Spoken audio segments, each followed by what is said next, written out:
Imagine you want to launch a new phone into the market. You think there's a perfect time for you to do so because you find information and research that supports the belief. Because of this, you launch the phone, but it bombs. The public doesn't respond too nicely, and you make a loss instead of a profit. In this case, your decision was influenced by confirmation bias. Confirmation bias is a form of cognitive bias in which individuals have a certain belief and embrace the information that confirms that belief.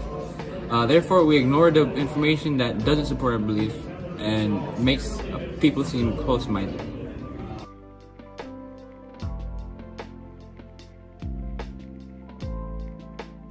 Individuals are quick to jump to conclusions in an intuitive manner, and they leave this belief unchecked, and they start to act as if they were true. This concept arises from the influence of desires on beliefs.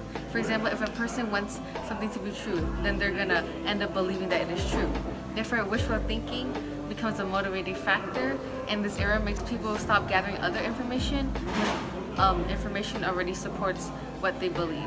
This is why it's important to take into consideration of other pieces of evidence when making a decision. Let's go to the thought bubble.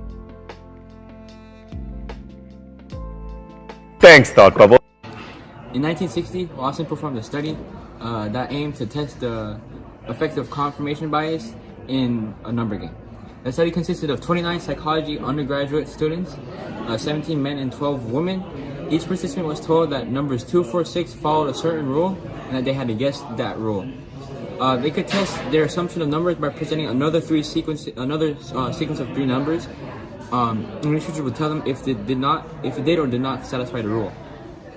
People had a record sheet in which they could take note of which number sequences they chose, and if it conformed to the rule or not. The results concluded that individuals would test sequences that were following their beliefs, which followed confirmation bias. Alright, so I have a sequence of 3 numbers, 2, 4, 6, and they follow a certain rule. And your goal is to determine what this rule is, and you can ask me other 3 sequence numbers that in order to test it, and then I'll tell you if they follow the rule or they don't. Oh, okay. So like 1, 3, 5, right?